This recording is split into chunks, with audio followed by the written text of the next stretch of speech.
As well. Appreciate you. You guys realize or not, we've been doing this like for over a year now.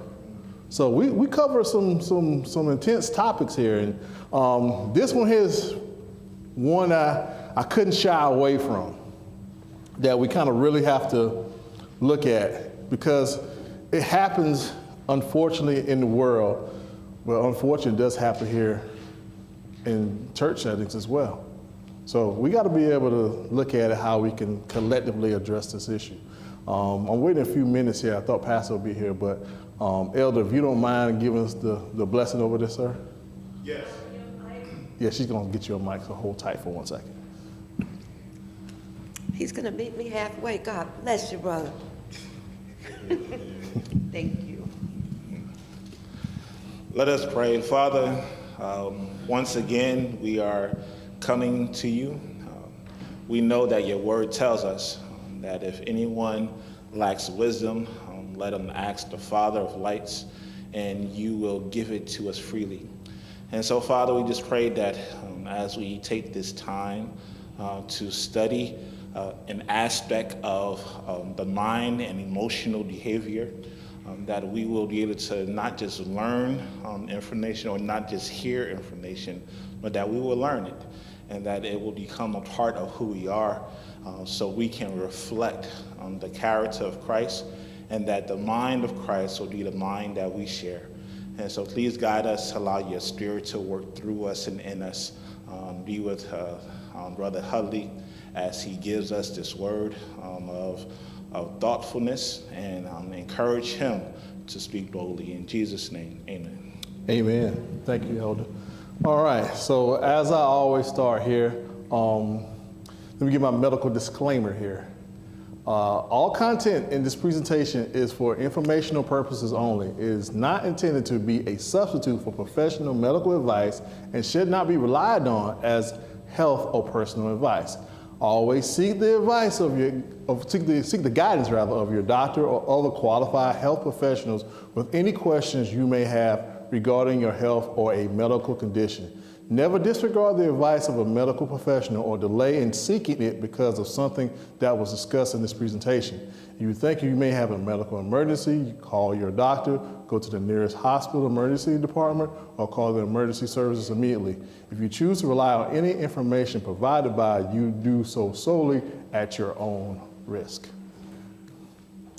All right, so those folks who kind of know me, I like doing surveys. And surveys for you is to kind of gauge where your thought processes are. And you don't have to answer all the questions like out loud. Just answer the questions in your mind, so it kind of can help you to understand, as I discuss. It'll really get you to look at some things here. So this is called a passive-aggressive scale, okay? So you just answer the questions in your own mind. Don't say, yeah, ooh, that's awesome. No, answer them strictly for you, okay? Question 1, when I talk about someone I dislike or find uncomfortable, I pretend to praise their strengths, but also drop hints about their weaknesses. Question 2, I tattle on mistakes made by someone I don't like or find uncomfortable to a higher authority to ruin their reputation. Question 3, I intentionally reveal embarrassing events or the dark past of someone I dislike or find uncomfortable in public.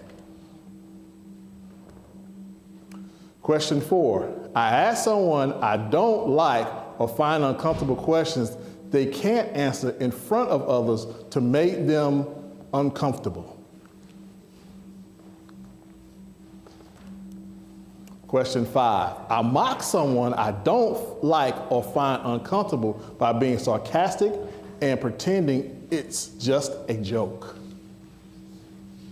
Now, if you got any questions in between, if you need for me to get some clarity on the questions, stop me. So. Can you explain number 3? Sure. It says, I intentionally reveal embarrassing events or dark past of someone I dislike or find uncomfortable in public. Like say someone you really don't like and you know something about them that they might have shared with you in secret, but then you go in a public setting. Well, you know, when so-and-so was 12 years old, you know, they used to wet the bed. Wouldn't that be embarrassing? I mean, this is an example, so yeah. And you would do that because, hey, you know, the person's an adult, but you don't, and then plus the confidence of the person, they told you that the confidence that you would, because you didn't really like them, but so it's a way for me to get back at them. We're gonna come to that a little bit later though. Question 6. When I have something I want to say about someone I dislike or find uncomfortable, I talk about it with others in plain sight of them, like literally in front of them.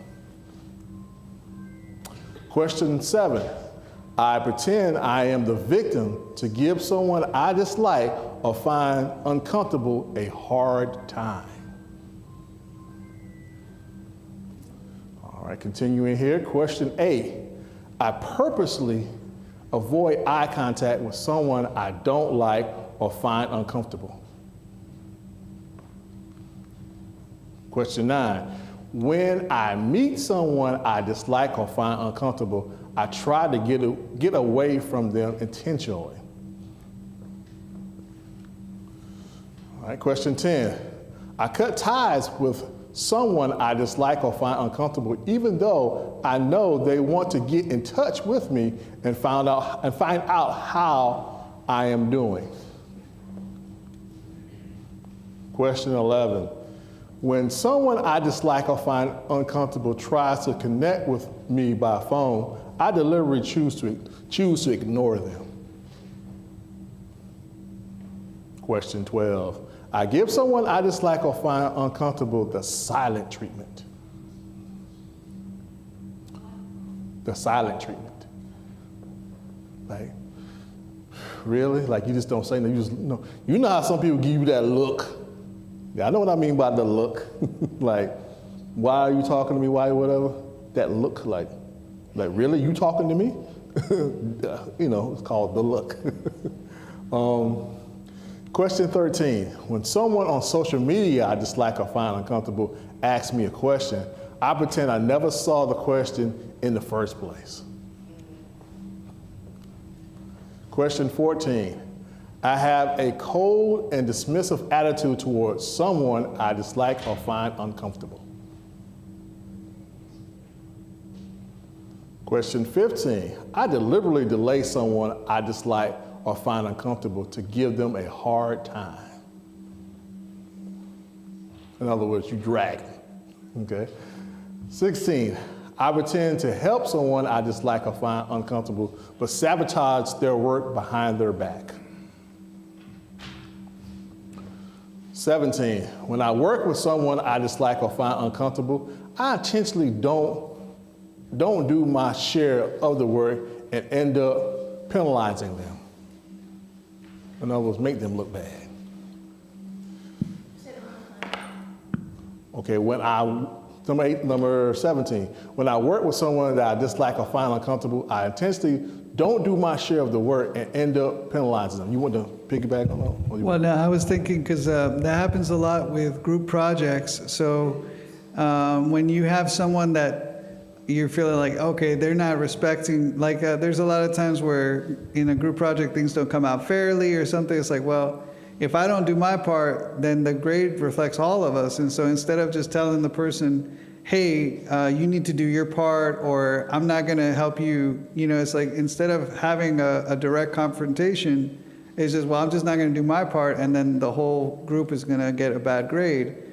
And anytime there's cooperation, this can happen where it's like, well, because this reflects on all of us, and I don't like how you're behaving, now we're all going to get the negative out of that. Right. Did I give clarity or? Okay, good. All right, question 18. I come up with excuses and say things like, I forgot, to someone I dislike or find uncomfortable.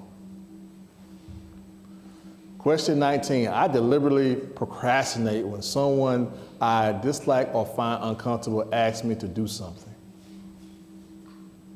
Question 20, when someone I dislike or find uncomfortable asks me for a favor, I don't give it all and do a sloppy job. 21. When someone I dislike, or find uncomfortable asks me to do something, I don't do it properly and come up with excuses like, I didn't know it was important. Okay. Now, that's just something I want you to kind of think about as we go through the rest of the seminar here. Okay. Now, yes, sir. So on a couple of them, I have a question. Sure. So there are a few of them, just to summarize, it's avoiding someone you don't like, whether or not you need them, you don't want to have eye contact with them, you see them coming, you leave intentionally, and there was another one that you had up there. So it was like 3 of them that really talked about you just avoiding someone that you dislike or find uncomfortable. My question is there a difference in being passive aggressive and or just not wanting to be around someone that you just don't like and you find uncomfortable? And if there is not a difference,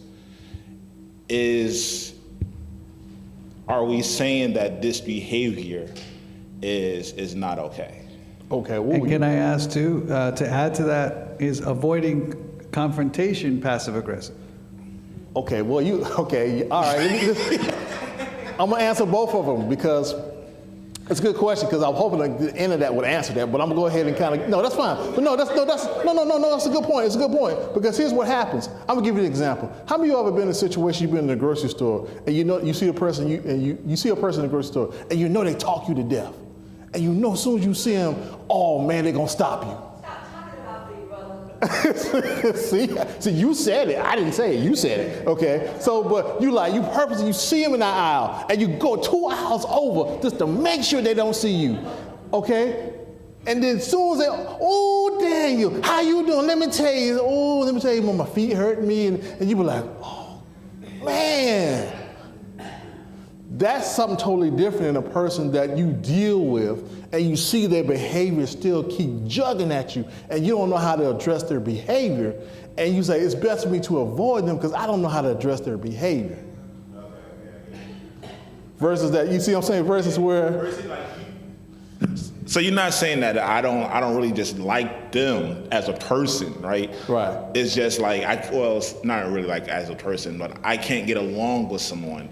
Versus it's just some things about this person that just annoys me, and because I'm too uncomfortable with my emotions and being able to articulate who I am, to tell them what annoys me and set the right boundaries. That's it. Okay, I got you. Now, let's get to that question. Now, you got to ask yourself, why are you avoiding the confrontation? Sometimes confrontations need to be had.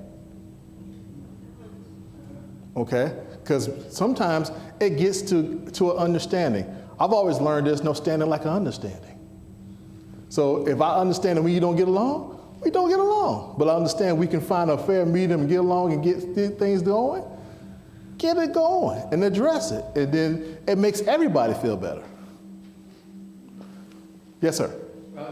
One view that I'm seeing is I'm looking at time again. I may not, if it's a conversive person, and then I may not have the time. And I think there's appropriateness in avoiding that if the time isn't appropriate for that engagement and duration of it. On the other hand, I want to view self. First of all, what is my attitude, the primary attitude? Is it something negative about me? And perhaps the third one, is it a toxic environment? And I want to consider those factors as well. If it's a toxic environment, then there is grounds for avoidance. Because if I know of the situation, I know the person's response or reaction or actions, then I can do some quick self-examination, whether I want to do that. So there's some Right, options. and to piggyback even further, if you know the person is toxic and they're not trying to get no better, and you know it's always going to trigger something for you, it's best for you to step away until you can know how to be able to address the person's actions and behavior. See, that's the thing that gets most people so whatever. Oh, and I use the example all the time. Oh, you make me sick. Oh, you're going to my last nerve. But we never address nobody's behavior. We always can tell how they the whatever. We never say to them, okay, when you do this, you make me feel a certain way. If you don't do this, I will feel better, or I will have to feel this way. See, we got to start addressing people's behavior. We keep saying this all the time, but never address the behavior. Yeah, oh, yeah. Okay, all right. I know we're going to be here for a while. That's good. I like this. Okay. But what if you are bold enough to address the way that person makes you feel? You're not telling them, oh, this is you act like this, but you're literally saying, when you do this, I feel this way. And they don't accept it. They don't even see it. How do you deal when you actually... Well, it goes back, do you want to deal with that person? Okay, because if you came honest with me, if you say, hey, you know what, Brother Andre, you know what, sometimes whether you look at me, make me feel a certain way. I'm like, okay, well, what about me that whatever? Then we sit down and say, you know what, I realize that it's maybe me maybe feeling a certain way, and I should be whatever because I might be whatever, and I need to look at myself like I need to reflect on me a little bit more. But if it's point blank, you see the person's behavior and they say, hey, I'm gonna change, and they don't change, what does that tell you? That tells you what? That person's not trying to do anything. Or that person's self-centered and worrying about themselves and looking at what you can do for them. Yeah, trust me, that's a whole nother subject. But that's a good question, good question. All right, so what does the Bible have to say about passive aggressiveness? Leviticus 19:7. Thou shalt not hate thy brother in thy heart. Thou shalt in any wise rebuke thy neighbor and not suffer sin upon him. Luke 17:13. Take heed to yourselves, if thy brother trespass against thee, rebuke him, and if he repents, forgive him. John 7:4. For there is no man that doeth anything in secret, and he himself seeketh to be known openly. If thou do these things, show thyself to the world. Romans 14:12. So then, every one of us shall give an account of himself to God. Ephesians 4:31-32. Let all bitterness and wrath and anger and clamor and evil speaking be put away from you with all malice. And be ye kind one to another, tender-hearted, forgiving one another, even as God, for Christ's sake, has forgiven you. So I just want you to kind of realize the Bible does have to say about these things as well. Okay? Now, what is really passive aggressiveness?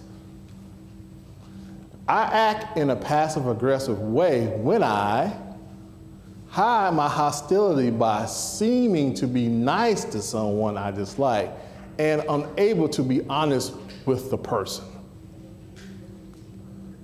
Say I agree with something, but don't follow through because I really don't agree with it.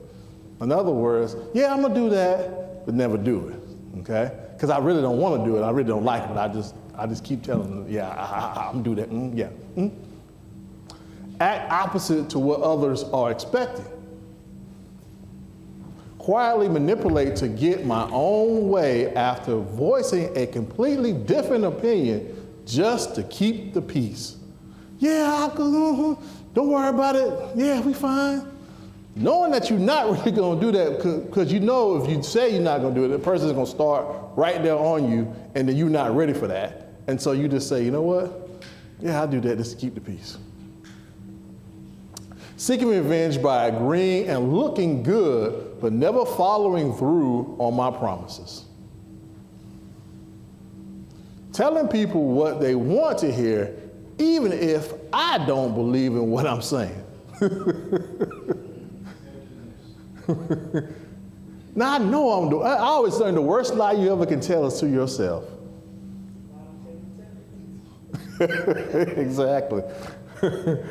Try to please people by agreeing to their plan of action, yet actually doing the opposite.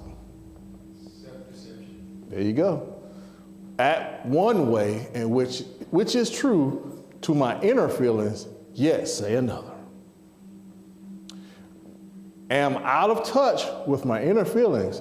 The only way to know how I feel about something is to observe my behavior. Don't trust my words. Hate something or someone, but am afraid of letting my true feelings show. Being pressured to act or believe in a certain way when I really don't want to. Avoid conflict at all costs by giving in to others, then procrastinate and never do what I agreed to do. That's what Pastor was saying about sometimes when people avoid confrontations. They really don't want to do it. They don't know how to address it. They just say, okay, you know what? I'm going to do that. And then they're waiting on you to say, because you said you was going to do it. Then the first thing they say, well, Dan, you said you was going to do that. Oh, I did say that. Didn't I? Oh, man, I said that 2 weeks ago. Oh, man, I'm going to do better. I'm going to do better. How many of us ever say, I'm going to do better, I'm going to do better? I'm preaching to the choir now, okay. All right, I'm angry but afraid to show my anger, so I quietly take my revenge by doing the opposite. Like, yeah, I really don't want whatever the case may be, but yeah, I'm gonna set you up so it makes you look bad in front of everybody. You know, that's kind of scary if you really think about it. If you really don't like that person that much that you're gonna set up a whole scheme to try to really make a person look bad. But it's unfortunate, though, that sometimes people do know and they can see that the person is scheming. The person doesn't know that everybody knows that they're That's the thing, the person who doesn't know. And then here you are with your mouth open. Like, I didn't know you can actually go that low. Okay, so what are the typical reactions to my passive aggressiveness? When people recognize my passive aggressiveness, they are surprised. Look, we just say, Lauren, I would never thought you would be that in a million years. You know now, right? Okay. All right. So they're surprised. They get disappointed. Pastor, you said you was going to be there to help me. You let me down. They get angry. You ain't got to worry about me messing with Clarence no more, because, man, Clarence ain't about nothing. You know, he just all he is talk. That's all it is. There's nothing to it, talk. All right, confused by my behavior. Say one thing, do different things in your behavior. You totally confusing me here. All right? Confront me on my actions. That's where everybody gets scared at. Now, this is, and then this is where sometimes people ratchet it up a little bit more. Oh, this ain't the first time you done this. Oh, I see one hand in the wind now, huh? This ain't the first time you done this. Or this is the millionth time you've done this. And you keep telling me, I'm gonna get better, I'm gonna get better, I'm gonna do better. I'm gonna do better. I swear I'm gonna do better. Realize that I lied to them. In other words, you got caught in a lie. When I used to work in corrections, this was a funny thing. I worked in corrections in 3 years. And one of the things they used to say in corrections, and it was weird, but it was truthful. They would say, you know what? They used to say all the time, I'm not a criminal until I get caught.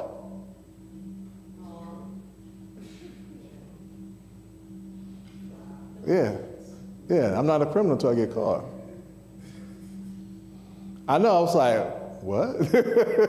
But you in here, how many years you got? But it was weird. I'm telling you, I'm not a criminal until you get caught. Go one step further. Go one step further. I'm not a criminal until I get convicted.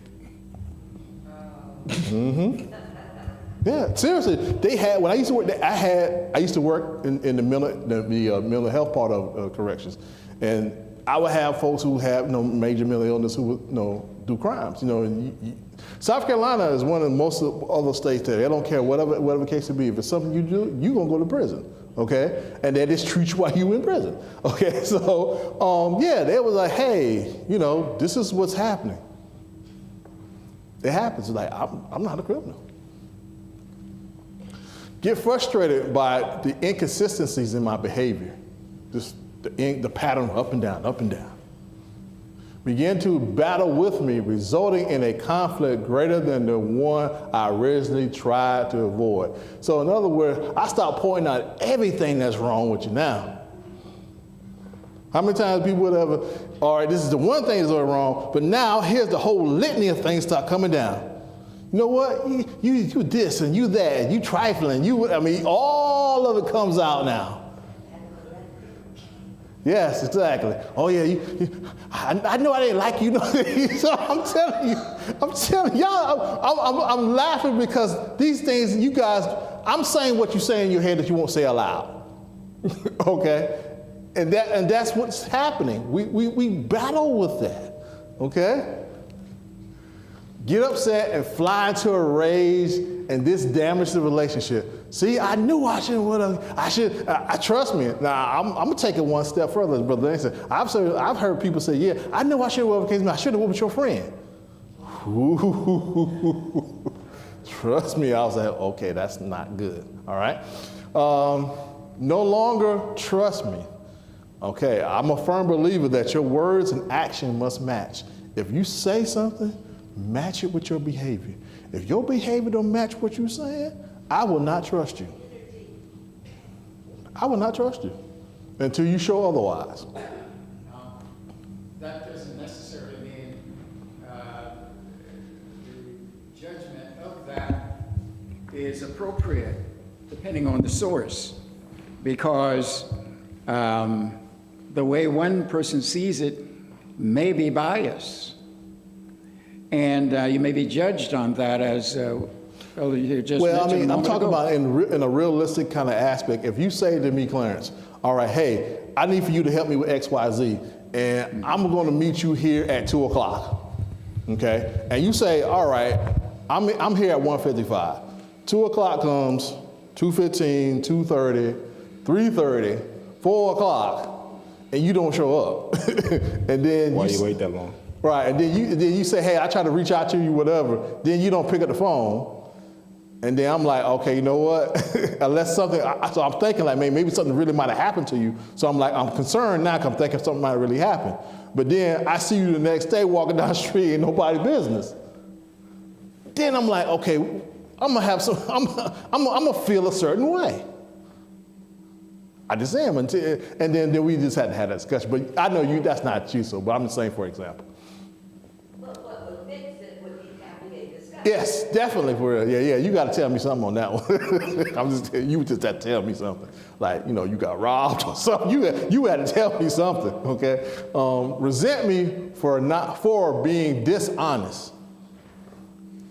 Act in a similar way with me and our communication winds up at a standstill where neither of us wins. Like, we just know what? This is not working. Feel challenged by me, and in their competitive reaction becomes more adamant in seeking to achieve what I had originally verbally agreed to with them. In other words, I'm gonna challenge you because you said this and you didn't come through. You know what?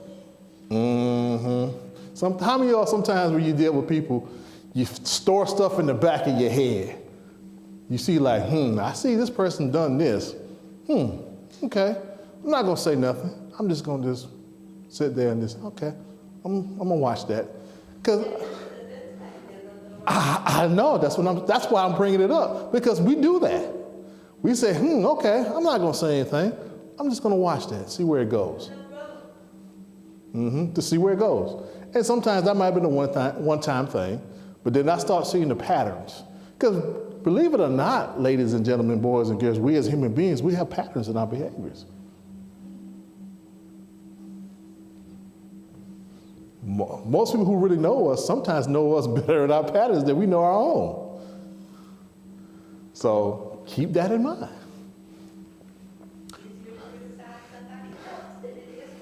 All right. Now here's the thing. Now that's why I underlined this. I said what irrational thinking keeps my passive aggressiveness when I disagree with others. What's the irrational? When I underline irrational, that means that what doesn't make sense. And trust me, as people, we can have some excuses. These are things that don't make sense, okay?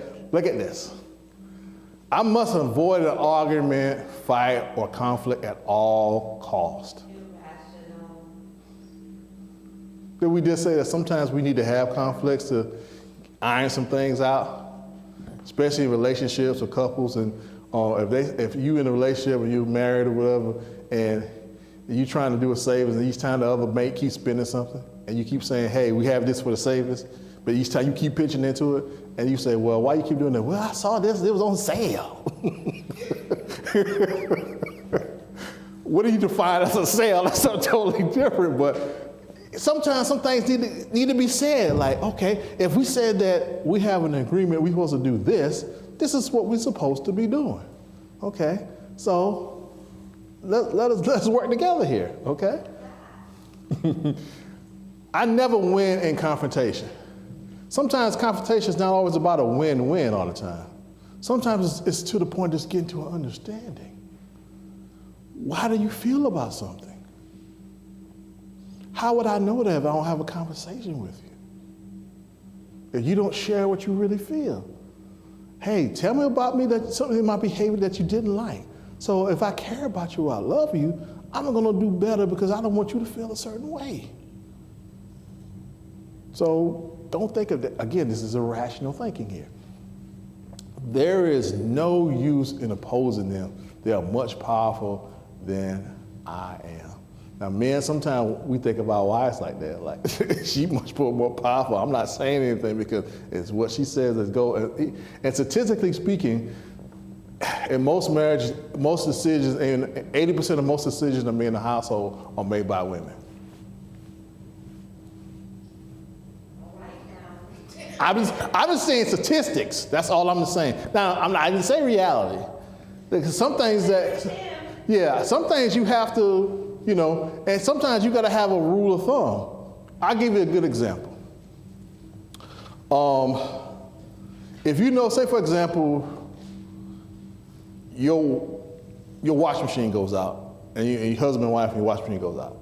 And the cost of a washing machine is not cheap, okay? All right? So, but if you got kids, you got to have a washing machine. Trust me, I've been there, done that. It's not good. I don't like going to the laundry if I don't have to, okay? It's easy to go home. I can just sit here, whatever case may be, okay? So, you had that happen. And say one of the spouses sees a washing machine and they think it's a good thing and it's $1,200. And you say, wait, this thing, it'll actually put you in the clothes and wash you too, okay? So, but you go and you spend that money. But you didn't consult the other person. And now they see the truck pulling up with that. And they say, what's going on? I know we pulling with up, but yeah, I saw this deer. I'm telling you, you just gonna have to forgive me. I just had to get it. I just liked it because, hey, it could do all this. I always learn the rule of thumb is that, and you can, there's no patent on this, you can take this. Anything that's over $100, give it 24 hours. Think about it first before you go and spend the money. If you're in a relationship, husband, wife, and you need to, whatever the case may be, give it 24 hours before you go and spend the money. Just to make sure because you might find something, the same thing you might do for $1,200, you could have found it for $600. That's what, yeah. So that's just the thing, this 24 hours. Don't think that through, make sure that's the thing. That's just a simple thing you can do, and that will avoid a whole lot of conflicts later on. Versus you jumping out here and you, oh man, I got to try to figure it. No, sometimes just sit back and be patient. I must please people by telling them what they want to hear. Some people glorify all that, Okay, for some people, oh yeah, you the best thing since sliced bread. Okay, keep waiting on that, all right? All right, I never get anywhere by showing my anger openly. Everybody has this thing about anger is a bad thing, you know. The reason why you're angry because it's the thing in the action, the behaviors that's tapping into your feelings. So it's okay. Now, I'm not saying to go ahead to be violent. That's something totally different. That's not uncalled for. But it's okay to verbalize it by being assertive and by addressing the action and or behavior. That's what you need to address. It's bad to get angry. No, it's not. No one wants to know how I feel. Those persons who really care about you, love you, should want to know how you feel. Should ask you how you feel. Yes, sir. As one is, it's best to anticipate, and what I'm saying, think things through carefully. And first do that, again, self-examination. If I allow things that might be offensive to some, if I allow that to take control of me, then I'm no longer control of myself. And I might make irrational decisions. Therefore, one of the things I believe in focusing on is thinking things through. It doesn't always pan out that way. Depends on the circumstances. But I see wisdom in thinking things through prior, where possible, and to everything necessary to avoid anger, but because once anger creeps in, then it destabilizes soundness in decisions. Yeah, because the emotion kicks in. And nothing wrong with the emotion, but you just got to be able to have that balance with it, okay?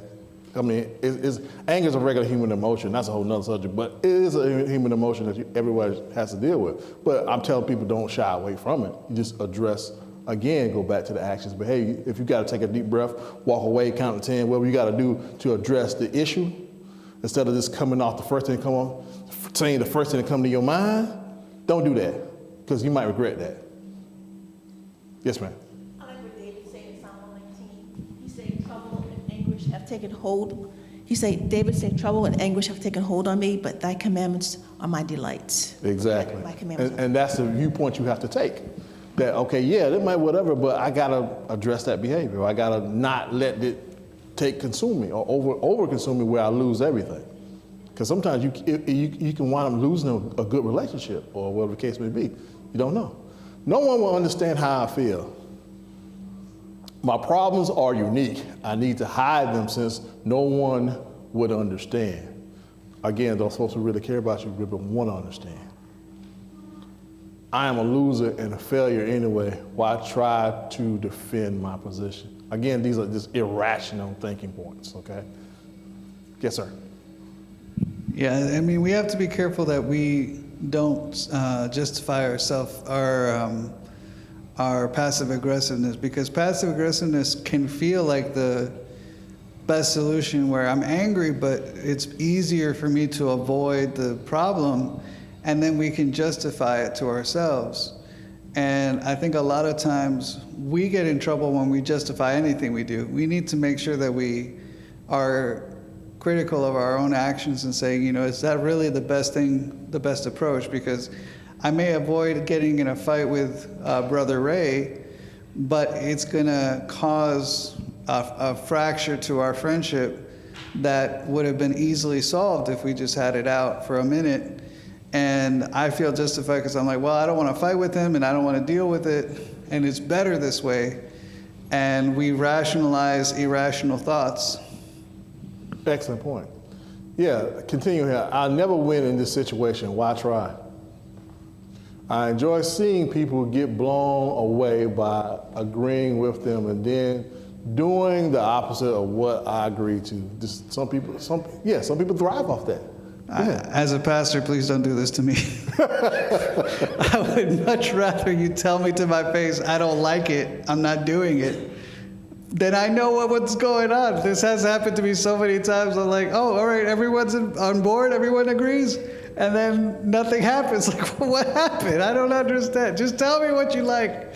If you don't like it, tell me. I don't care. I'd rather know that you're not liking it than for you to say one thing and do the other. Exactly. I'd rather, okay, I got it, there you go. I'd rather back down right away to minimize the damages a fight could bring rather than tell people how I really feel about things.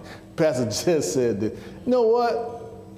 I'm serious, I'm from a thought, there's no standing like an understanding. If you don't like me, trust me, I can live with that. And I know how to keep the distance. And if I had to deal with you just enough, I deal with you just enough that, hey, I don't push no buttons and we don't whatever, and that's fine.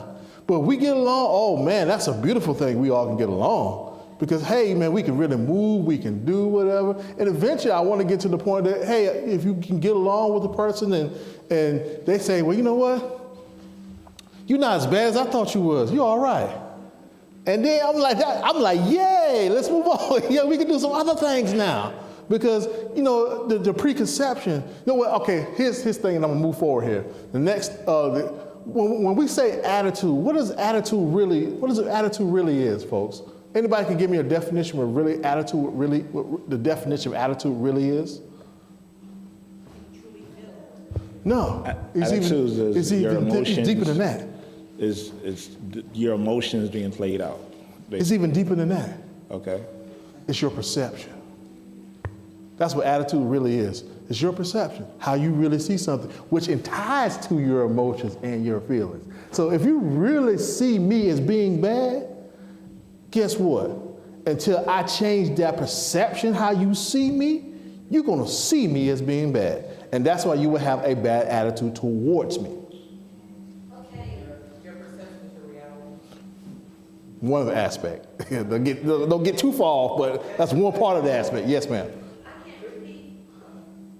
I'm unable to repeat what you just said, but I can't change your perception. I cannot change your perception. If you see me as a know-it-all, talk loud person, that is your perception of me. I cannot change unless that. I engage you and have a conversation, then I see beyond that. See, I'm just seeing what you're seeing right there and there. That was my question. Right. Now, how can... Right. So that's why I said that's why the attitude is initially your perception. After, if I come and I say, well, Lauren, this is sweet as pie, whatever the case may be. If I sit down with Lauren and I say, Lauren, this is sweet as pie, Lauren, this is sweet as pie. Because guess what? I've sat down, we engaged with her, and I can say that, hey, because she's sweet as pie. Because I've had the conversation, I engaged. So how would I know that without having a conversation and engaging in that? Sometimes. Yeah. Some people's perception of you make you behave like. Okay, well, yeah, I'm getting the mic to you. Oh, I'm sorry. I got it. Sometimes people's perception of you might make you act like that. Okay, right. I got a good friend for like over 20 years when we met in college. The first thing she said about me was exactly the opposite of what she thought I was. Because when I was many years ago, not complimenting myself, I was confident who I was, where I was going, what I was doing while I was in school. And some people took my confidence as being cocky. And by that, she had a misconception of me. But guess what she did? She said, I want to really know how he really operates. She sat down and had a conversation with me, and we've been friends for over 20 some odd years now. But she took the initiative to have the conversation because she was like, I don't think it's what it is. But that's why I was saying earlier, we have to be real mindful of what, we can't change nobody else's perception of us, but if we confident who we are, and some people don't understand that or trying to figure that out, you got to engage them so you'll know where they stand. And I don't want anybody to misunderstand. No, I don't, yeah. Your perception of a person, it may not be true, but it's up to you to help to correct your perception by engaging the person, not the other way around. There's nothing that he can do to change if you feel that way. Engage the person. Then you know, yes, it's sir. up to the person right. that Yes, sir. that way. here again, which perception, attitude rather, which attitude are we referring to? When we think in terms of one's attitude, before I engage in that, I ought to, I believe it would be wise for me to try to view the ideal attitude. And then it gives me a perspective of which side of the attitude. Good attitude determines one's altitude. Which one? And coupled with that, when we think in terms of which fewer people may consider is one's individuality. A person's individuality is untouchable. God doesn't touch that.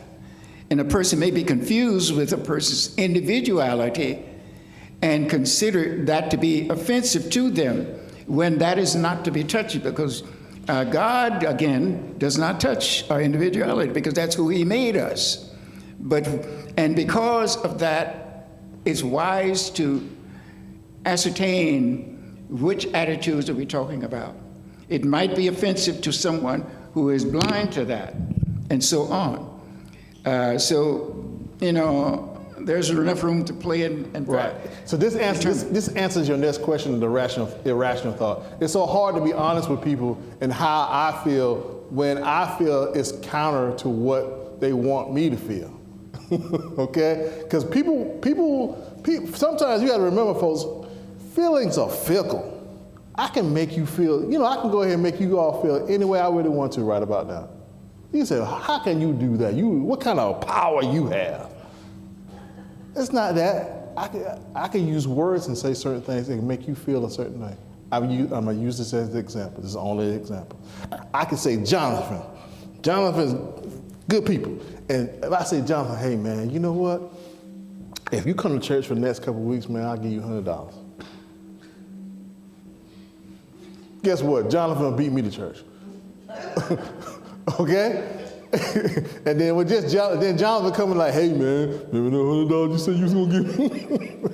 I was like, gee, look at the time. Let me go. So you see how? Yes. So I was like, you see what I'm saying? So that's why we got to be careful about that. Words has this meaning. So you gotta just look at it how sometimes we can actually, and I can actually make you feel that way. And Jonathan be excited, like, man, he sent me $100, okay? And that's what happens. So sometimes we do that with people, and then we cause certain things to happen. We wonder why. It's important for people to like and accept me and say anything just so long as they like me. I know it's not what I do or how I act that's important to people. It is what I say that influences them. What is the distinction between liking a person and loving a person? Okay, that's totally, guess what? I can like certain things you do for me. You may say, you know what? When I'm always in the bind, I can't find, whatever the case may be. Hey, brother, how you doing? And then, you start talking. Hey, how's it going, man? I hope your week going good. Hey, I got this situation. Hey, you think whatever the case may be, you think it for me? You can look out for me, fix this for me? Sure. Man, you all right. Click. That's liking me for what I can do for you. Now, loving me is like, hey, you know what? You just was on my mind. And I just wanted to call to see how you was doing. I didn't know how your week was going. But the Lord impressed me to say, man, you know what? Call him up. Just to see how he's doing. That's why I know you care about me. Yes, sir. Yeah, just going into what Matthew 5, right? Where Jesus, he states, if someone hits you, turn the other cheek, right? If the centurion asks you to go an extra mile, you go the extra mile, right? Someone despitefully use you, you pray for them, you bless them, right? I cannot like Jonathan if he get up and slap me right now. I cannot like that. I will not like that. right? Right. I wouldn't blame you. But I couldn't love him still, right? And so it's just the emotion aspect of it. You know, I used to wrestle with, you know, is love an emotion or is love an action, right? I still think it's kind of a mixture of both. But more so, love is an action, right? Like is more of an emotion and a feeling.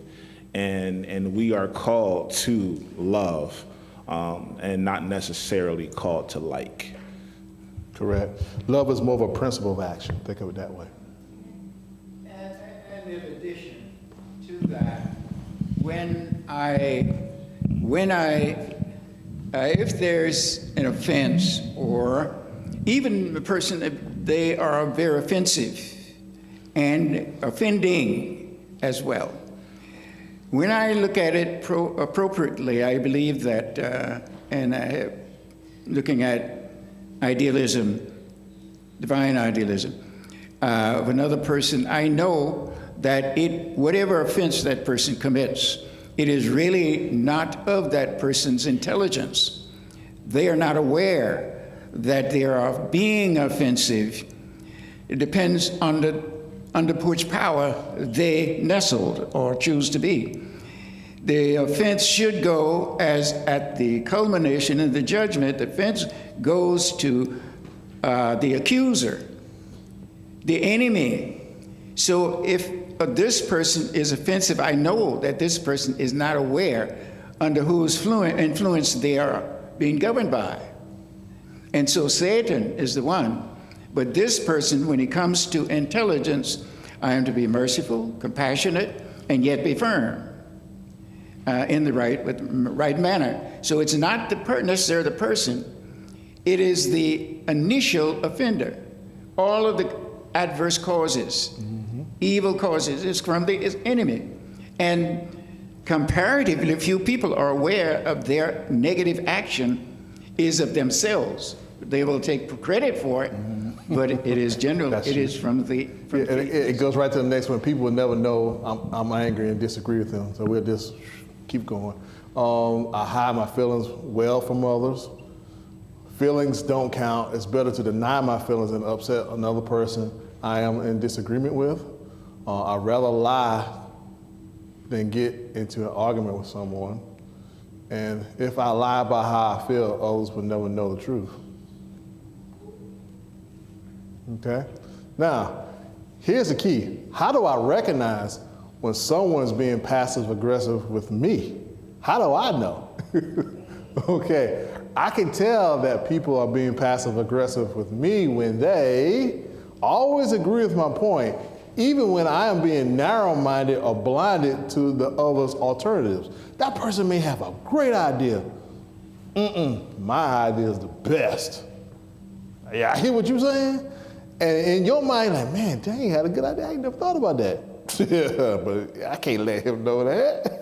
Hey, I can't, because eagles like eggshells, they're fragile. I can't let Daniel know his idea was great. Man, it was like, can't do that. Never disagree or argue with a point of view. I'm always right. If I'm always right, woo, man, I'm in the wrong business if I'm always right. Just to mention this, the person many miles away, but it's an issue, and it's pretty close. The person is always right, always knowledgeable, knows everything. I know. Well, I understand that.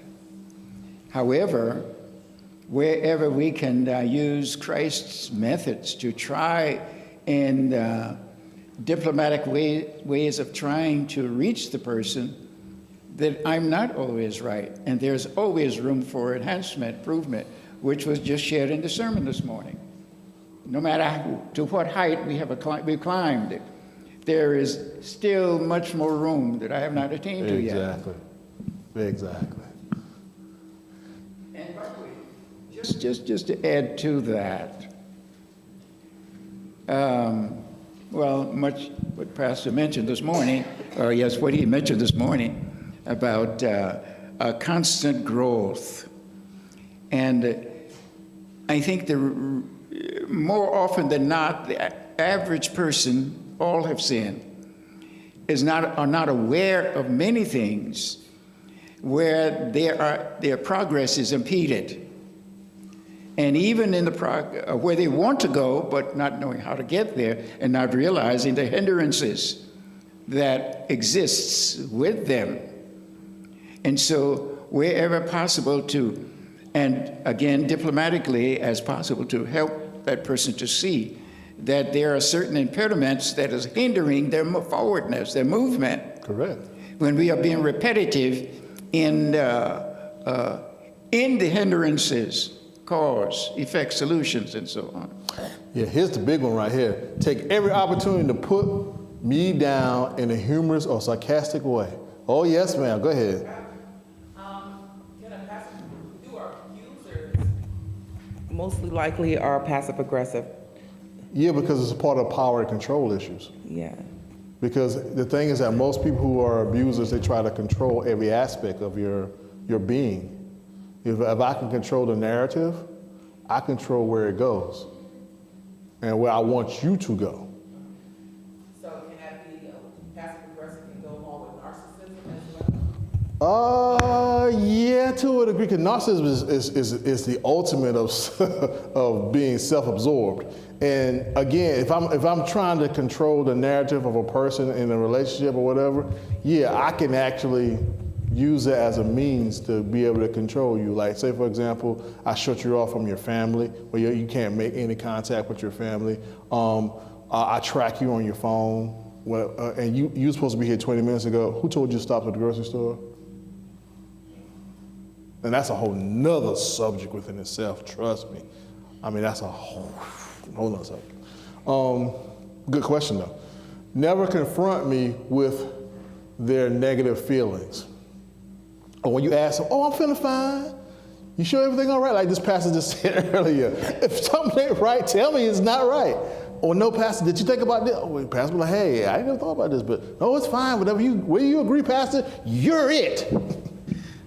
It just drives me crazy. It's just like, especially I get sometimes where I do something and no one said anything before I did it, and no one said anything while I was doing it.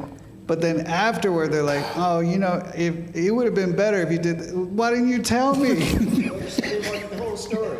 So, okay. Oh, It's They don't great wanna to tell say you no. a person with perfect hindsight vision. It's like, I know it didn't work out, but I would have liked, if you saw it not working out from the beginning, you should have told me something from the beginning. But see, they don't want to tell you no.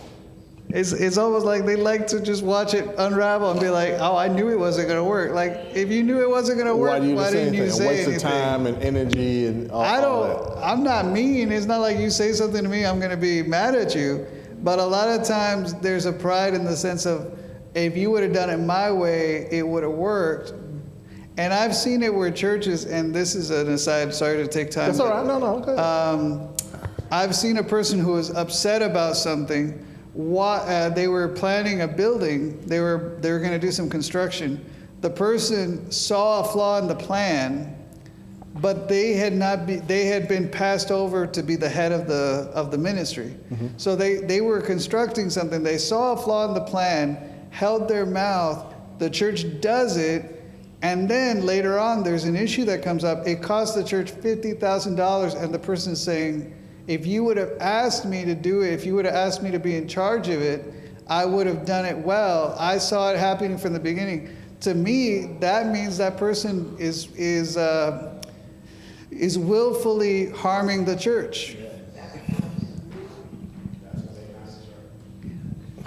We are told to love our neighbors as ourselves, and also to do unto others as you would have others do unto you. I don't think they might be intentionally doing that. I think they might be esteeming that person better than themselves. Like, we're not supposed to put others, ahead of us. We're supposed to love them just like we love ourselves. God, we're supposed to love with all our heart, soul, mind, and strength. But we can't make we can't make another person our God. And sometimes we esteem other people better than us. And so I'm not going to tell him because he's going to think he, I won't gain his friendship. He's supposed to be better than me, higher than me. So sometimes people think like that. Yeah, the sense of authority, like we don't want to tell the pastor no. Right. Yeah, I was going to add to that. So a few years ago, I was having a conversation with people, and they told me, they was like, why don't you think it's better to let someone do something? And even though you think that is wrong, or you feel that is wrong, why don't you think that it's better to just let them do it because they want to do it? And if it's wrong, then they'll find out on themselves. And that concept was like mind-boggling to me, because I'm like, if I know something is wrong, why would I let you do something that's wrong? But some people actually feel that way, that I'm not going to say anything. I don't want you to tell me. Just let me do it. And if you do something that I think is wrong, I'm going to let you do it. Some people actually think like that, and I just don't understand why. Well, I mean, when I was in therapy, that was the hardest thing when I was a therapist, because when you try to, the concept is that you want a person to figure it out for themselves, because you don't want them to. You don't want to tell them, because the first time you tell them and it goes wrong, the first thing they're gonna say is that, see, I did what you said, and see, it went wrong. As a therapist, that's why it's called an art. You have to get them to realize how they need to figure out something is wrong, and then let them do that. So that's the hardest thing. You may say, they may ask you, and you may say, if you asking me, my viewpoint is that you may want to consider this and may want to look at it from a different angle. But if you choose to do something, I can't stop you. But if you're asking me, I'm going to give you my viewpoint on it. Go ahead. So, and to speak to my sister's point and to Daniel's point, what I think there's levels. So there's some people who may be on the gentle side of, I didn't want to think that I know better than you do. Like, what makes you think what makes me think my idea is gonna fix the problem? Maybe I'm wrong and maybe you're right.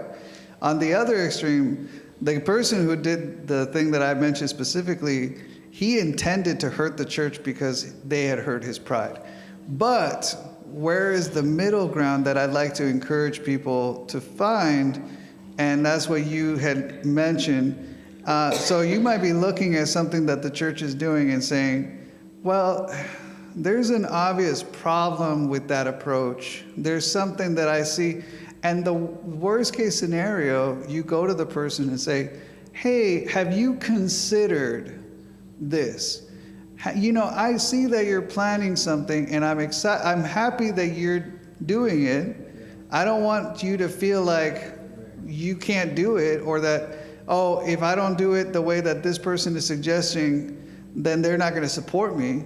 But also, have you considered, or let me share my perspective.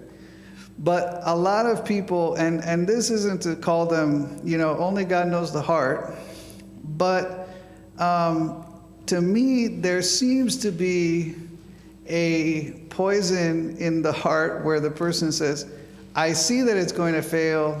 I withhold my contribution. I withhold saying something because it's almost like a sense of pride to say, oh, look, I saw it failing and I didn't, and if they would have talked to me, if they would have asked, I could have fixed it for them. But what I would say in the name of Jesus, I'm not going to judge anyone for their motives, but if you see something, the best thing I would love to encourage is just to say, hey, have you considered, because a lot of times things are made better by the contributions of the people working together, instead of it being a criticism like, oh, that's not going to work. But who knows how, when we contribute to the ideas, say, oh, maybe it would be better if we did it a little differently. Taking in the perspective of each other, we may come up with the best. And then the best part about that is that it ends up being a collaborative thing instead of it being one person. It can be very frustrating for one person to have an idea, go forward with the idea, not have support from anyone else, and then the idea fails. it's a lot easier if we have a person who says, I think this is a good idea. We collaborate, we share the work together, and then even if it doesn't work out, it's a collaborative experience, and we end up, okay, maybe we can do it better, or do things a little differently, but it's our thing, not you did it, you failed, and now you have the consequences. Excellent. And I feel this personally, I'd rather be a help than a hindrance. If I feel that I'm being a hindrance, I take myself out of the situation. If I can't feel that I'll be a help, you know, and that's should be everyone's personal philosophy to look at things. Yes, sir. Well, this is exactly what Pastor's sharing, and I mentioned the text this morning. Bring it closer to Hebrews 10:25. When God says, forsake anything, whatever we're doing on behalf of Christ, we are to work that which is to be done corporately or as a unit together, because God never gives anyone all of the answers to everything, no matter who we are. A good example of that is with Moses, the greatest leader of all time. But God didn't tell him directly how to organize the church. And this is for leaders, everyone, but for leaders. The Lord didn't tell him. He allowed Moses to use his wisdom, which was wise, but there's a learning process. Moses began to shoulder the responsibility. And notice even this, why the Lord also says, I have other sheep that are not yet of this fold. Because the Lord he used someone who was not an Israelite to teach Moses how to rebuke that, not Moses, right, but he rebuked the act. And as a result, he taught Moses, and Moses was humble. The Lord had prepared him during those 40 years of wilderness experience. And when he learned that Moses had was Christ-centered, and when this non-Israelite taught him how to enter the church, lead the church, immediately he responded, and there was a blessing. Exactly. So that's why Christ says, forsake not the assembling of yourselves. Faithfulness, meeting with him according to his designations, and come with the right spirit, and that's how the church moved forward in the process, and we individually. Yep, let's go ahead and keep moving here. Avoid discussions about unpleasant topics.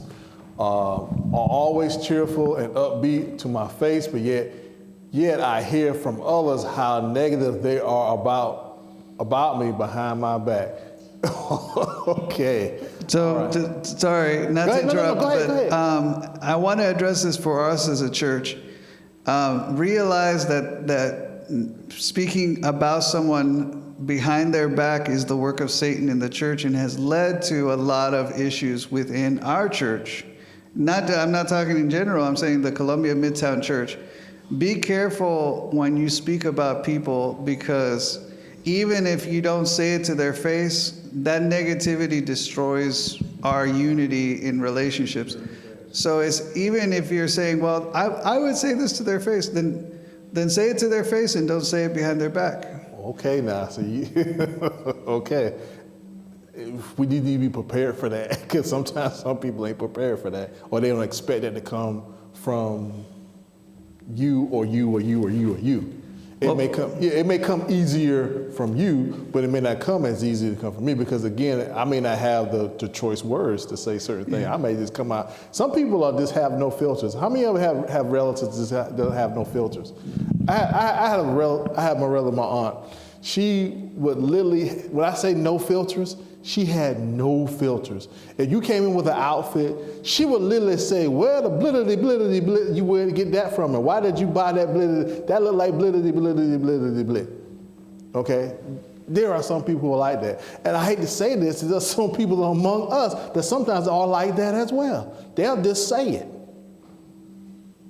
with no filter. So if you can't, whatever, don't say it yet till you can figure out how to say it. We have to be careful, because what you said about perspectives, we are unintentionally or intentionally, I would say be careful, because it may feel unintentional, but it is malicious. We are destroying people's perspectives of one another.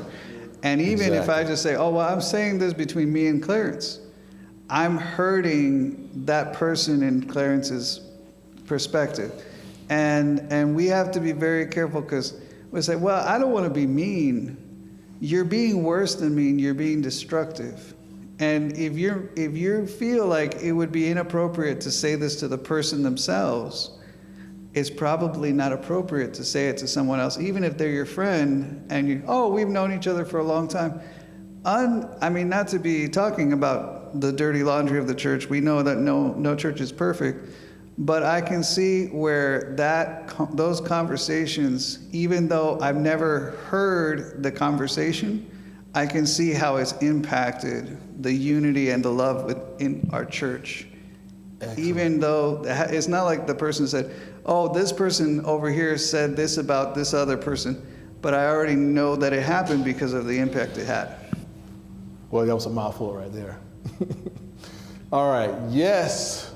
Be constantly never disagreeing with anything I say. You always you're right, Pastor. You're right, Daniel. You're right. Daniel, you got the experience. You're right. Okay? Right. I'm just going to feed into the ego, right? Exactly. Consistently do the opposite of what I thought they agreed to do. Withdraw, pull away from me whenever I confront them with my anger or negative feelings about them. Deny that they have any problems with our relationship. Talk about others in a negative or disparaging way, yet are nice and friendly to their faces. Ooh, boy, we can really do that, can't we? Trust me, I'll be like, ooh, As soon as they leave, man, I can't. Ooh, get on my nerves, right mouth. Ooh. But hey, brother, how you doing? Good to see you. Boy, I'm telling you, to me, honestly, that's scary. Really it is. Because if you could sit there and do that, what else can't you do? Okay? How can I recognize when someone's being passive aggressive? Continue. That's some things I want you to think about. Demonstrate behavior inconsistent with their words. Make me feel foolish for expecting one thing from them when they deliver the opposite. Make me believe I can count on them to do something for me, but they never follow through. Talk with fantasy and magical thinking about how they're going to change, yet that never occurs. We already talked about that. I'm gonna do better, I'm gonna do better, I'm gonna do better, I'm gonna do better. Show a consistent pattern of exerting no effort towards improving our relationship. Talk or act irrationally in dealing with a problem as if it were very easy to overcome and correct. Some things take a while, ladies and gentlemen. Minimize the extent of the problems facing us in our relationship. Tend to patronize me and try to make me believe that I am just imagining problems between us. Like make you think something wrong with you, and it's really not you; it's the other person. Okay, but again, that's scary. You're like, well, wait a minute, I'm doing everything right, and I'm whatever, and they make you think. So you don't want to do that. See, if you do like I told you to, let me stop. Anyway, how can I confront a passive aggressive person? Sometimes we wish we could do that. Some people wish they could do that. If others are being passive aggressive with me, I can do this. Point out the behavior that indicates passive aggressiveness on their part. Hey, I hear what you're saying, but I've just noticed the pattern that, you always keep saying that you would always do something, but you never follow through with it. I've seen when we asked you to do this, we asked you to do this in this setting, and you never showed up. Or you said this, and you said, you couldn't do this because you had a family emergency or whatever, but every other day is a family emergency. Point out the inconsistencies between their words and actions. What they're saying and what they're behaving totally different. Pay attention to their actions rather than their words. Then give them feedback as to what their actions tell me about their feelings. In other words, I noticed that you were avoiding. Is it something that you're not comfortable with? If you're not comfortable with the setting or whatever, or person's in the setting, tell us what you're not comfortable with. Then we can address what we're not comfortable with to make you feel more comfortable. Ask for their true feelings, reassuring them that there is no right or wrong feelings, that it's okay to share negative feelings. People just don't want to talk. Some people just don't want to talk about their feelings. No, because I don't want to, trust me, I've heard these people, I don't want to put this out in the atmosphere. I don't want this, no, I don't want that energy. You know, I don't want to, because it make it feel a certain way. Sometimes we need to have conversations with each other. That's what I'm getting at. We need to converse. If it's something you don't feel, tell me. Something I do wrong, please tell me. How would I know to get anything better? How do I know to improve if you don't tell me? If I make you feel a certain way, if I said something, tell me. I'm the first person, I'm gonna try to fix it. Ask them what has them so intimidated that they fear sharing their feelings with me. Because sometimes you may, because as soon as I say something, you get too loud. And you find yourself getting loud, take a deep breath from the diaphragm, blow it out, then say what you gotta say. If you notice you about to get loud, walk away. Count to 10. Say a prayer. Say, Lord, I don't want to say the wrong thing to this person. Let me just make sure I say right. Stop. Then address the behavior. Reassure them that we can reach a win-win solution in our communication if we're willing to compromise. Diffuse the competition in our relationship. It doesn't matter what we're discussing as long as we respect how each other feels about what we're discussing. We may have to respect whether we agree to disagree, but we're going to respect that. Remain open to any negative feelings that they have and let them know this. Begin to trust what they do rather than what they say, and let them know that I'm doing this. I'm going to tell you about yourself in a nice way, but it's respectful so you can address the behavior and interactions. Make myself more accessible to them. Let them know, hey, I'm here, I'm support, I'm here. You can tell me. Help them lessen their fear of rejection from me by reassuring them that I really do care. Now, well, yeah, you might not, whatever case may be, but I'm having this conversation with you because I care about you. And I want to know if we can work this out, let's work it out. Okay? Let them know, hey, and if it takes time, it takes time. But I'm willing to try to at least show the effort. Extend the olive branch, as they say. Okay? If I find myself being passive aggressive, how can I correct this? To avoid being passive aggressive with others, this is the things you can do. Try to be assertive, open, and honest with my negative feelings and or anger. Warn people to read my behavior rather than my words if they want to know my feelings. Now, if I don't say nothing to you, you ask me a question, that means I'm P.O., don't ask me no more questions. Let me get myself situated, and then I come back. At least the person asked you the question, you should be able to come back to the person and say, hey, I know you asked me this question, whatever. I didn't want to answer the question right now because I wasn't ready for it because it was going to make me feel a certain way. And now I'm ready to answer that question, okay? Confront myself with my inconsistent behavior and challenge myself to explain it. Why I keep thinking this way? Why I keep doing the same behaviors that expect to get different results? Question yourself why you're doing this. And that you expect this is supposed to happen. Okay, I'm supposed to dig a hole, but to put a plant in it, but I'm waiting for the plant to grow. It's gonna grow, you don't dig the hole. Okay? Take the risk to confront my anger assertively and on the spot so I can bring my behavior in line with my feelings. Make it match. Level it out. Work at making my behavior consistent with my feelings. Change the way I interact with people and make my relationship more honest. If y'all know I'm not ready to converse with you yet, until I'm willing to confront you, then I confront you. But if I'm not whatever, it's best for me not to engage you right now because I got to get myself together so I can have the conversation.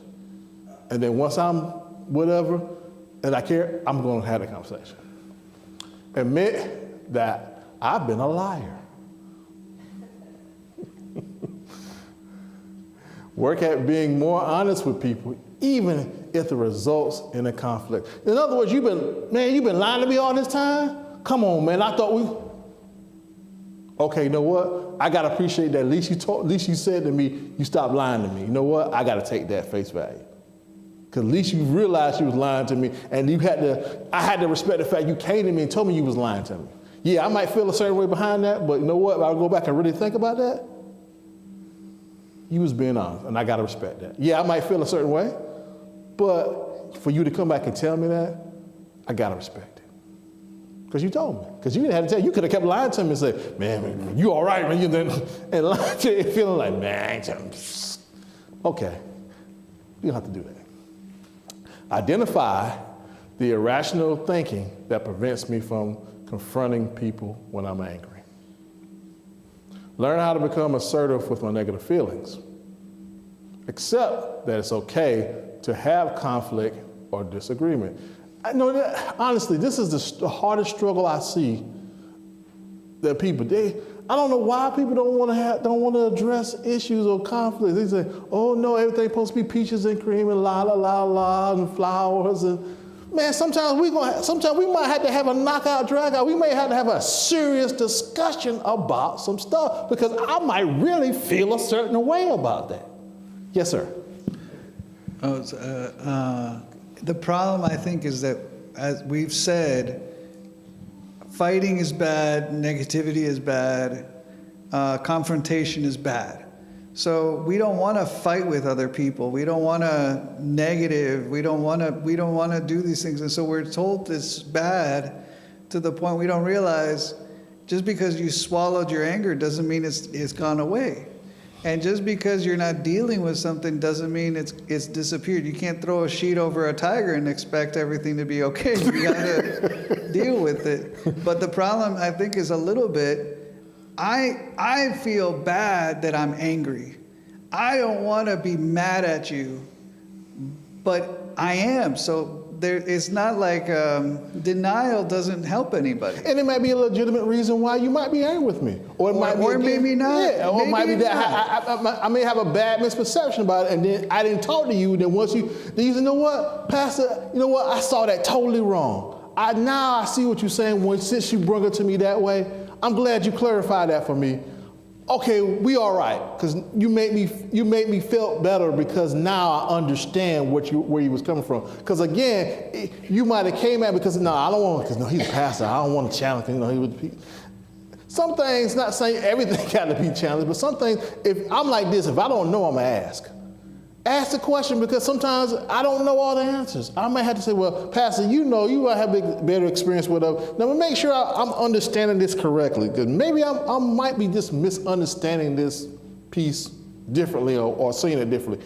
Make sure, help me to understand what I put. Then he would say, hey, brother, you look, oh, now I understand that now.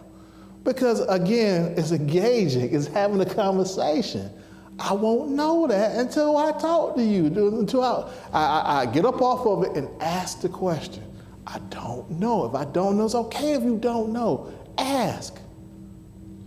Get clarity. Then I can know, okay. And then sometimes there may be some things that we may have just a matter of this perspective on. Like, hey, Pastor do his thing, I do mine. and that's what, but we okay. And we keep moving. Learn to compromise and come to a win-win situation. Yes, so you had a comment? It helps me to understand more and more daily when the issue that you're speaking, why it's No, bring it to you. Yeah. Yeah, that's what I'm saying, yeah. Why these things occur. I've come to realize more and more why. And I'm passionate about mentally processing how to address where possible, where needed. If the next person cannot see it, And as Christ laid out the whole foundation, if there is not the willingness, God is obstructed. He cannot violate our choices and should reveal it to us.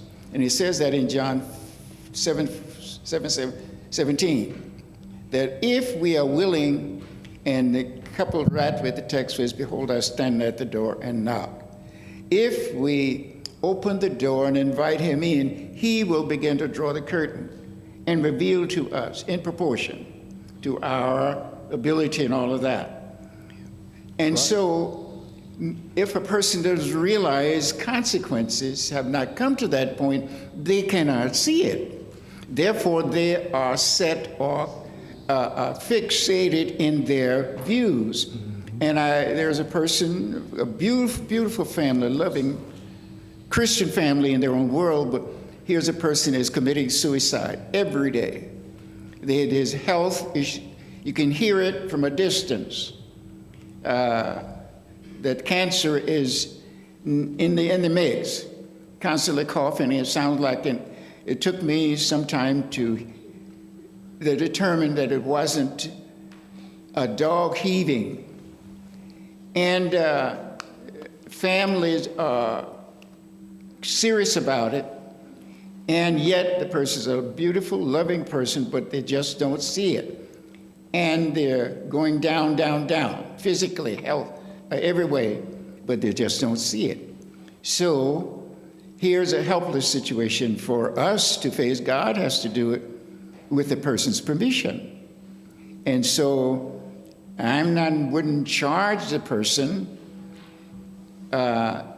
in their ignorance if they're not willing. So I pity the situation. And if the door is open where it can help the person, then I can do that. But we have our limitations. Exactly, exactly. Wrapping up here, why should I eliminate acting in a passive-aggressive way? By eliminating passive aggressiveness, when I am angry, I could have a deeper and more honest and long-lasting relationship. Feel less stress, anxiety, and depression in my dealings with others. Learn to be clear and consistent about my feelings.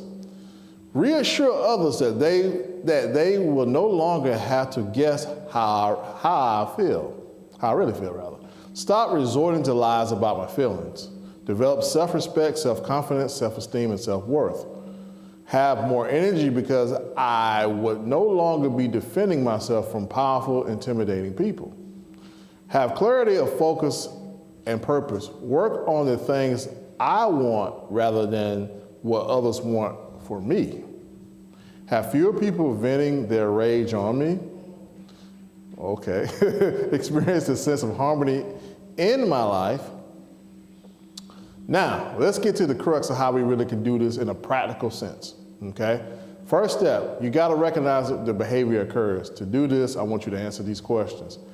What is my usual response when I disagree with someone who intimidates me?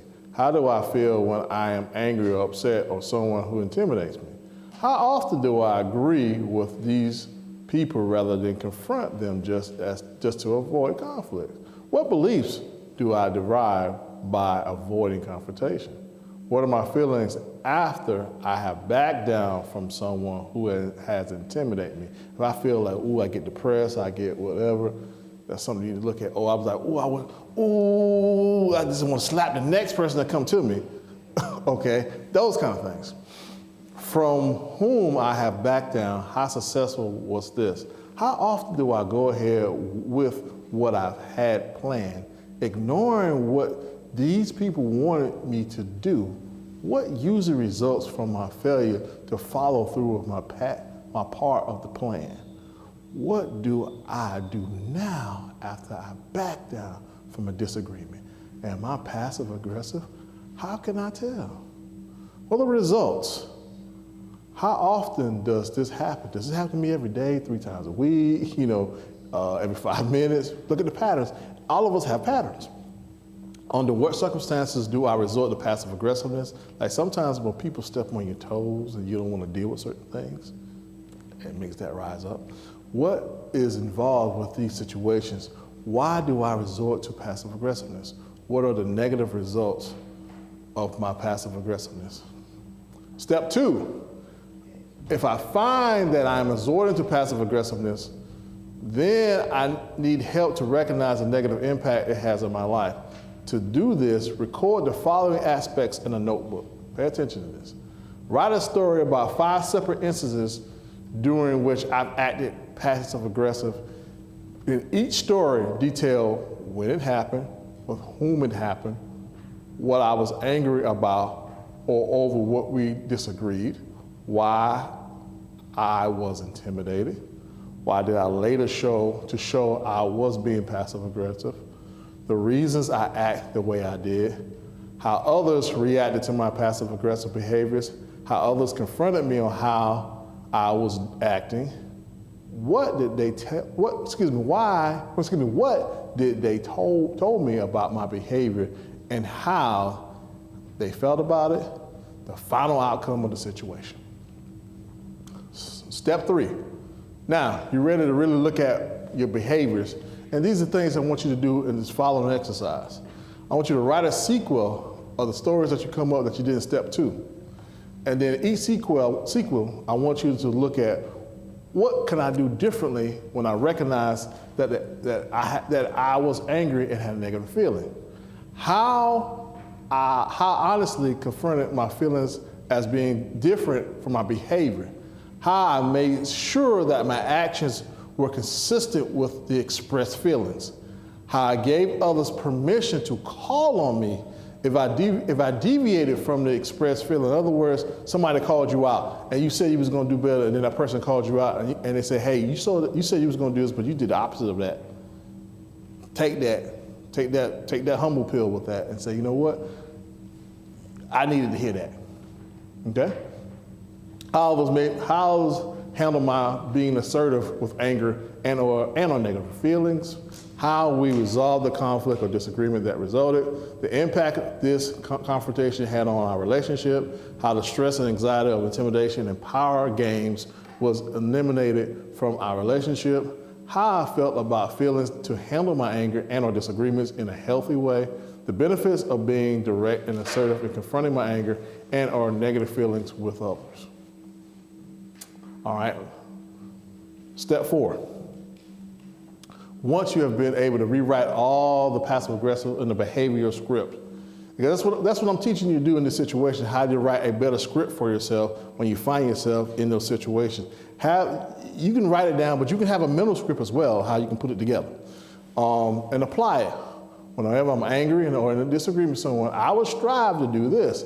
Tell the person immediately how I feel, even if I'm angry or in a disagreement. Okay? A lot of other persons express their feelings openly as well. See, sometimes we get expressive feelings, you want to get one-sided. See, Red, you get on my last nerve. You know, you made me say, I don't like you, how you did it. I mean, come out with a litany of stuff. But don't never let the other person say how they feel about you. Okay? So you got to be both sides, got to be open. Ask the other to allow for a compromise or a win-win solution. Ventilate feelings, and then jointly brainstorm solutions. How are we going to get together? How are we going to make this better? How many of you going to get along? Is it that we just got to just turn our backs from each other like, hey, this ain't working? Or we got to say, hey man, I'm going to sit down next to you and we going to sit down and like this. I have situations, folks, that I tell people in certain situations, you don't get up to the table, there's an understanding. I don't care how long it takes. You don't get up to the table till there's an understanding. And so if it takes you 2 hours, 2 minutes, 22 hours, you don't get up until you get an understanding. You arrive at that win-win. Then you act on this. Make sure my actions are consistent with the agreement. Make sure my behavior is consistent with my feelings. Give the other person permission to point out when my behavior deviates from my agreement. In other words, you get called out, and in the same turn, I call you out. Okay? Monitor my emotions and renegotiate our solution if they aren't consistent with our compromise. Let the other know if I get upset over the compromise, no masking of my feelings. In other words, I'm like, oh no, it's fine, you was okay, yeah, I know you took all the money, but it was all right. No, it ain't all right, you took all the money, that's a problem, okay, that's an issue. I was saving up for this, okay? Confront intimidation openly and honestly. Ensure that our relationship is based upon honesty. Accept the uniqueness and individuality of others. that Brother Clarence talked about earlier, allowing each of us to be ourselves. If you are who you are, if you like it, I love it, okay? Because that's who you are. Because then we say earlier, God is love. And hey, if you know sometimes you get compassionate, as we talked about earlier today, get compassionate, or you got passion about something, if that's your thing, that is your thing. And I'm not messing with your thing. If that makes you passionate, I'm like, go for it. Because that's what you like. So if I care about you, I love you, I'm going to ensue you like, hey, your passion within reason. Now, I'm not saying you go ahead and just do something willy-nilly now, but I'm saying within reason, all right? So once you get past step 4, step 5, if I find I'm still resorting to passive aggressiveness, then you need to go back to step 1 and repeat while the pattern is going down, okay? Now, I know there's a lot to take, and I really appreciate you guys hanging out with me, because ordinarily, I usually don't do seminars this long, usually an hour and change at best.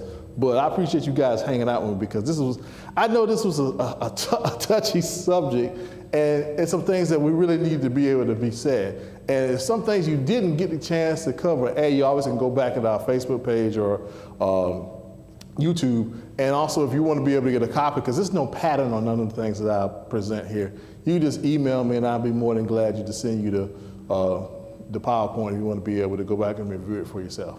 Yes, sir. I wanted to highlight what you said earlier. The opposite of passive aggressive is not aggressive.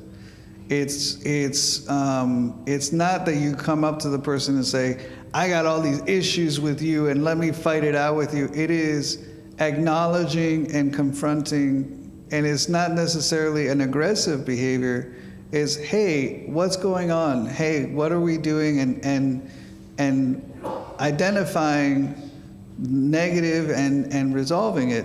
Because a lot of times people say, well, I don't want to be aggressive, so I'm passive aggressive, or I don't want to be passive aggressive, so I'm aggressive. But they're not opposite to each other. What we need to be doing is, as these situations come up, let's resolve this through conversation, and then But you know what the medium really is? The medium really is being assertive. That's the medium. The medium is that, you know what? I allow you to say your thing. I don't interrupt. Because sometimes, because as soon as you say something about, oh no, that's not true, that's not me, you know, shh. Let that person finish completely. Ask them if they are finished. Then you say your piece. After that piece, then you work out what piece that you didn't like, and you piece by piece as like a puzzle. And then eventually you put that together. But being assertive is that you're open and honest, and you're not attacking a person's character. You're attacking their behavior. That is the key. Because trust me, there are things in people's behaviors that some people just don't like. Okay, but I address the behavior. Because if I attack the behavior, that's a ground base, that's a foundation for me to start on. Because now I can say, hey, you know, Pastor, man, you know, sometimes, hey, I just noticed that sometimes you whatever, this inconsistent what you say whatever, then I can say, then you can say, well, be honest with you, hey, I really don't like that, because of the fact that you kind of put me in a situation, my time is whatever the case may be, and then I could say, like you said earlier, well, why you didn't say that? Because maybe I might could do a little bit more of this. If you could do a little of this, then we can gel this thing together, and you be like, oh yeah, I appreciate that, brother, hey, good, if you can, whatever case may be, and now I make sure I do this part, then you do a part, and that part, man, then it's a beautiful thing. Because that's what, everybody's on the same sheet of music. Then once everybody gets on the same piece of music, and the other people who jump on board, they start saying, okay, what can I do? And okay, but you can help me do this and this, and then okay, then you got somebody else say, hey, you can jump on and do this part and this part, and then, you know, hey, man, trust me, it'll be in sync so beautifully. And when them people come, and they be like, ooh, I like this because everybody sold this. Whatever, no matter whatever happened that week, okay, but when you got here, whatever the case may be, you put all that at the door, and you came, whatever the case may be, you took it up with God during the week, and whatever the case may be, so when you got whatever you need to be, you were a better person when you left here when you came. Does that make sense? Okay. Again, I really thank you guys for hanging out because I know we went a while here. And I knew this was going to be a touchy subject and topic, but we need to understand these things because we have to be ready. Because if we see how things, this is what, the 25th of January, you see how the world's already in turmoil already?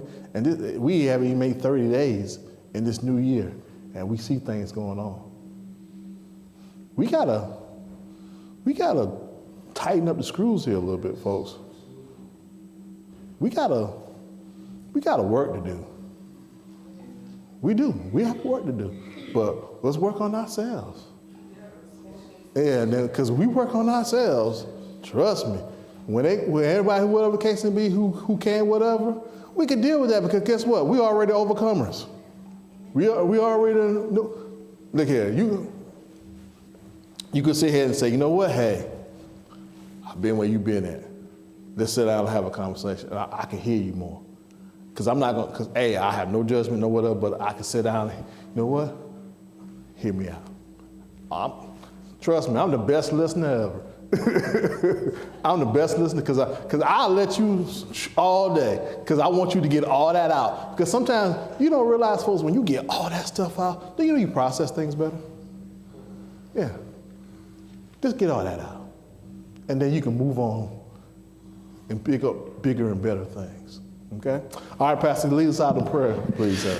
Thank you all very much. And I just want to say, too, Brother Honore is always open to suggestions. If there's any topic that you feel we need to talk about, we're going to be having these discussions the next few months. So the next discussion we're going to have will be February 22nd, I believe.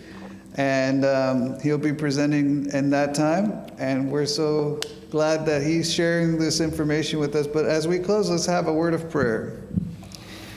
Dear Lord, we know that you have called us to be peacemakers. We have called us to look and love one another and serve one another. Allow us to avoid the pitfalls of our fragile egos where we try to avoid things. We're upset, but we don't want to deal with either our own hypocrisy or the difficult thing that we must confront. Lord, may we be like Christ, and may we be loving and listening, and ultimately may we bring peace to our households and to the world around us. Now bless us as we all go home and continue to be with us and guide us, I pray in Jesus' name. Amen. Amen. Thank you God again, bless, ladies and and gentlemen, hope to hanging see out you with all us.